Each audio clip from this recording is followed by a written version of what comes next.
When did you have the most difficult time staying professional? About 6 months ago, I'm sitting in a meeting with higher level Microsoft reps along with all of the management and directors of our IT department. Essentially, it was a meeting where Microsoft was trying to sing the praises of their Intune product. I had been demoing internally for 3 months and they wanted to get my feedback, so I gave it to them. They were expecting me to come out and announce my love for it, but I gave them my honest feedback with many reasons and examples about why it wasn't right for our organization. After about 10 minutes, the lead Intune guy started talking over me and changing the subject. The meeting ends and I start getting ready to leave when the Intune guy hands me his card and says something about looking forward to working together. I took his card and involuntarily said "oh boy" in front of my boss and my director and all these Microsoft managers. I didn't sleep that night. By far the most unprofessional moment of my career. When a guy for whom I was coordinating breakdown assistance refused to give me any location other than the town he was in and that he was opposite Peter the Rapist's house. I had to call the tow truck operators and tell them that the guy was opposite Peter the Rapist's house. The best part? They knew exactly where I meant. Never change. Island. An elderly lady complained to me that her broccoli hadn't been cooked properly. It was kale, and it had been. I found out my fiancé had been cheating on me about an hour into a 12-hour overnight hotel desk shift. I still want my Oscar for no customers seeing the inner turmoil of my life ripping itself apart through the veneer of customer service polish. Crap, that sounds rough AF. Sorry you had to go through that. I'd have fricked off immediately. Hope you're better off now. I'm a wedding planner. We had an unexpected death in the family. Our 6-month-old nephew had passed away in his sleep. I knew the funeral was going to be the day my client's upcoming wedding. I gave her a call to explain the situation. She's clearly not paying attention to the call or the words I'm speaking because I hear her laughing with friends in the background. I get irritated and tell her I'll call her later. I call back that night and again tell her what has happened and that I'd be sending an assistant to cover for me so I can attend the funeral. She tells me that I need to send my assistant to the funeral and that I better be at her wedding. It took me a few seconds, but I calmly stated that I'd be sending her money back and that no one would be covering for me. Nicest way I've ever said frick off. I really wanted to slap her. Was a pizza delivery driver who brought a manager to a management meeting. I wasn't really supposed to be there, but I was well liked and helped them out a lot so I got to stay. They were talking about how they were having some problems with the drivers doing what they're asked when one of the AMs said we need to remind them that they're easily replaceable and that anyone can do their job. I think that was the most willpower I ever summoned to remain quiet. When I was teaching a 4th grade class in England one year, the headmaster told me that there was a teacher returning from mat leave and they would be team teaching with me. Alright, that's fine. Turns out that meant that I would only be teaching half the week, but I would still need to mark everything, including the stuff I didn't teach. Not cool, but whatever. Soon, I was locked out of meetings with parents. I wasn't considered a classroom teacher anymore, and I wasn't allowed access to my classroom on the days when I was in the school but didn't teach. I knew they were trying to push me out. I almost lost it one day when a parent had asked to have a meeting with me, and when I went to the meeting, I was told by the head teacher that my team teacher was attending instead, and they didn't need me. I quit 2 days later. I was so mad. I work IT. When people have two separate issues that are 100% unrelated but swear that they have to be related because they happen at the same time. I once had a lady who had a network and a printer issue at the same time. The printer refused to print in color. Also, her laptop was too far away from the router to get a strong connection. She was trying to print a 30-page color handbook 10 times so that they could be passed out for a training course. I demonstrated that her machine was having no issues printing as it printed one page in grayscale but refused to print one page in color even though the settings were accurate. I tried downloading the drivers, but her internet kept cutting out and making me lose the session for a few seconds at a time when we tried to download the driver. I demonstrated that the two issues were 100% not related, but she kept stating that the internet was causing her color printing to fail to her co-workers in the office. She even covered the receiver with her hand and talked to her co-worker about how the internet should have nothing to do with the printing in color. I said it doesn't without thinking. She asked me to repeat myself. I apologized and said I was talking to a co-worker about this issue and forgot to mute my mic. I asked her to physically walk closer to the router and showed her that the printer still refused to print in color now that she had a strong signal. I showed her how they are completely unrelated.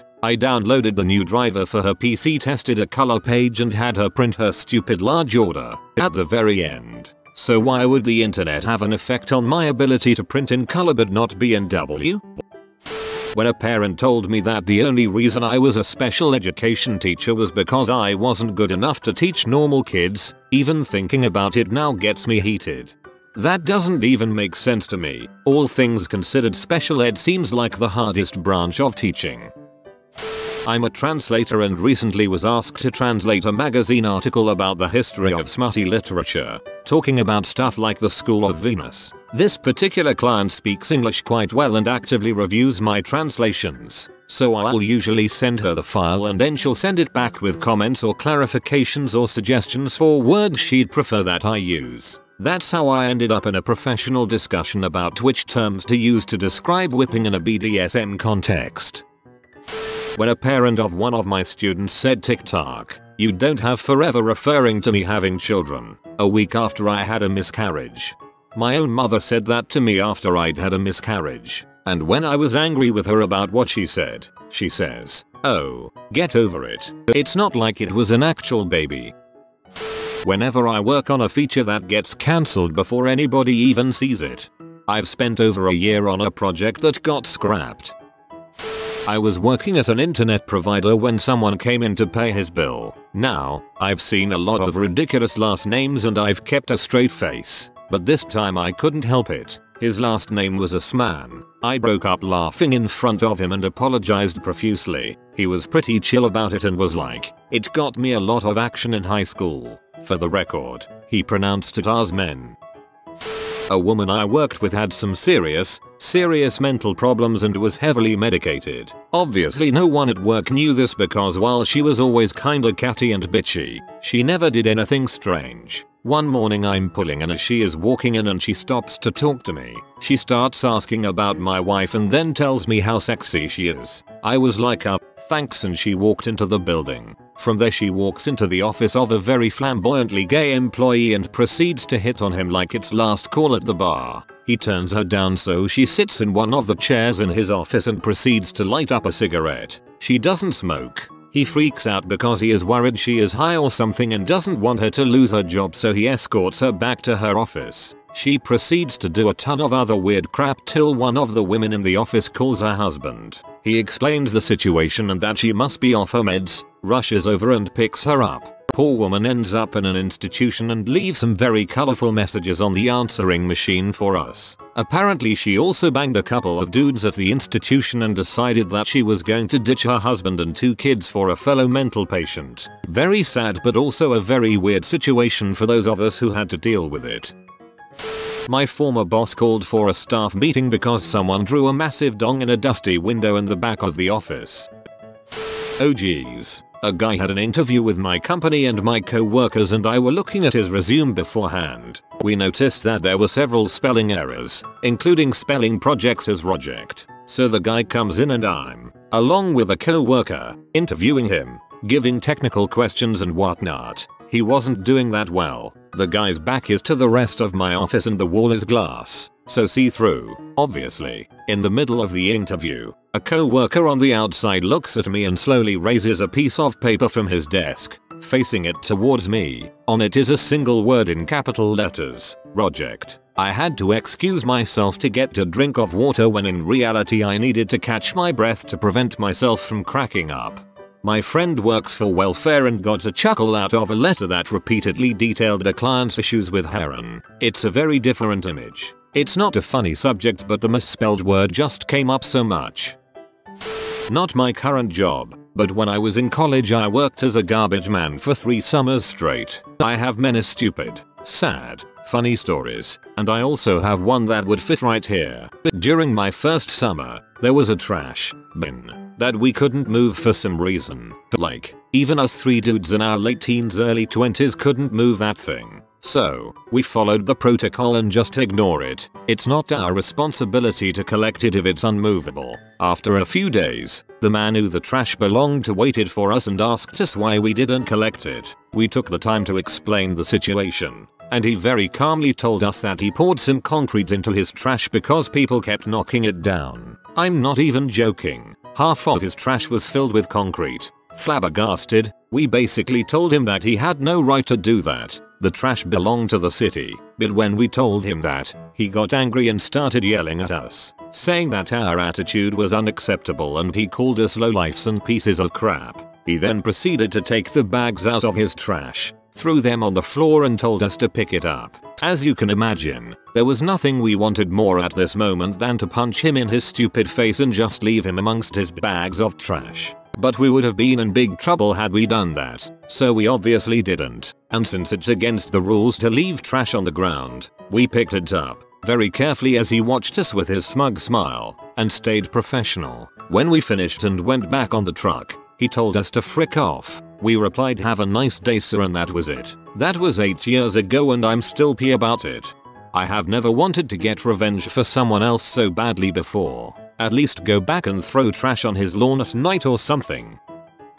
I once had a piano student whose mother made him take music lessons. After several weeks it became apparent to me that the boy's heart wasn't in it and that allowing his mother to force him to continue was not in his best interest. When I explained this, his mother insisted that I continue teaching him, no matter what, and that if I didn't she'd spread the word that I had failed him as a student. At that point, I told her to do whatever she felt she had to because forcing a student to study music against his wishes would do harm, long term, and that I wouldn't be party to it. I used to be a snowboarding instructor. I'd have parents drop off their kids with me so they could go to the bar. Needless to say, the kids were not at all interested in learning how to snowboard. Then the parents would get pissed at me for not making any progress and wasting their money. Needless to say, I didn't earn a tip that day. I worked at a marketing firm as a graphic designer out of college. When I started, we had a lot of perks that were great. Music in the office that came from a Groove Shark station that our department ran. Beer Fridays paid for by the company. Lots of communication over GChat. And I was mainly doing print design. Then they wanted me to start to code websites, which I learned how to do. And it slowly turned into exclusively doing websites. The company changed hands, and the perks slowly disappeared. The new CEO has learned business from working at a large Wall Street company, and he did everything he could to turn the 20-person company into a corporate nightmare. Beer Friday went from being paid for by the company to paid for by us individually, to not being allowed unless it was after 5. The CEO is quoted as having said, "I wouldn't mind if I never heard music again," which apparently is something that 10% of the population suffers from. So we couldn't listen to music anymore. The CEO hired his fiancée to be the financial manager and the HR person. So we effectively didn't have an HR department anymore. And then they started staggering when we could get lunch so we couldn't talk to co-workers over our lunch break. They even started having mandatory parties on the weekends for events like the Kentucky Derby. This is in New England, where no one cares about the Kentucky Derby. Finally, they completely stopped taking any feedback from employees about the direction the company was going in. It was my first job, and I didn't know how to deal with the rapidly declining situation. The powers that be decided we could only have one picture on our desk, so I used a 20x 30 inches framed picture I found on Craigslist, which was childish, but I thought it was funny. Morale was at an all-time low. I started to dread going to work every morning. Finally, they decided I wasn't a good culture fit, and they didn't renew my contract. Their official reason was that I hired an intern, which was balls because I interviewed the guy with my boss, and I didn't hire him. My boss told me to ask him to come in to do sample projects after 2 interviews, and that's what I did. After I left, he was offered a full-time position, and he still works there in my old position. It was the best thing to happen to me in my professional career. 6 months later, I got my dream job. I'm not paid as much. I haven't gotten a raise in 3 years. I don't have health insurance or retirement contributions. but I love my job and my coworkers are awesome. I did leave a Glassdoor review for the marketing company, and it led to them losing a $60,000 client, so that felt good. I've been helping my old coworkers find new jobs elsewhere since I left. 2.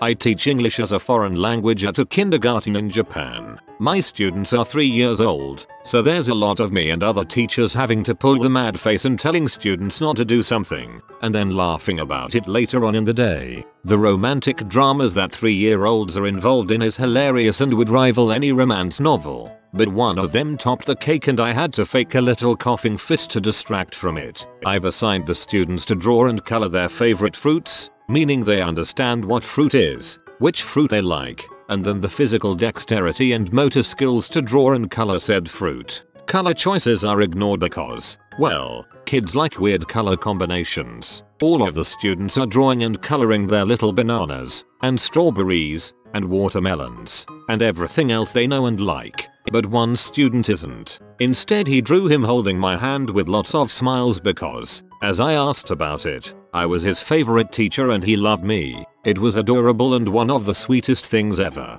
Unfortunately it also wasn't the assignment, so I had to take it away and give him a new sheet of paper and go over the assignment with him. But I kept the picture because, well, it was the sweetest thing ever. And then he started chewing on my leg every time he saw me, so it's gotten a little awkward as I'm not exactly sure what being little Hannibal Jr.'s favorite teacher entails. But I'm betting there's fava beans and a nice Chianti in my future. Little did you know, he did in fact complete the assignment. You are his favorite fruit. I would say the coworker who took a fresh dump and placed it in the office microwave fits the criteria. Oh. Now it's whatever, but when I was just starting out in costuming, it was mostly the ridiculousness of some of the fittings I had to do. You try not to, but sometimes you have to giggle when you're fitting some guy and talking very seriously about how much room he needs added to the crotch of his Continental Army issue knee breeches because he has a big dong. Or have to try with all your might to not snap at a skinny butt Broadway actor who's whining when you put her actual measurement down and not some weird vanity size she thinks she is. You know what? Scratch the extra crotch room. You might as well just add a third leg hole. I used to work for a company that scheduled personal support workers to go see seniors in their home. I was taking over the desk from somebody else who did a similar job but with slight differences. I picked up the phone and a nice elderly gentleman calmly stated that he would like to order an escort. The only escort I had ever heard of at the time was of the nice pretty ladies that you can take out for a good time. I had a hard time believing that this gentleman thought that our company provided this kind of service. I didn't quite know what to say, but I remained professional and I requested a bit more detail just to be sure I understood what he was asking for. Turns out our company also provided personal support workers to take the elderly to and from medical appointments. Because my desk region I coordinated didn't provide this kind of service, I was unaware that our company as a whole provided this kind of service. Needless to say, I'm glad I kept my composure.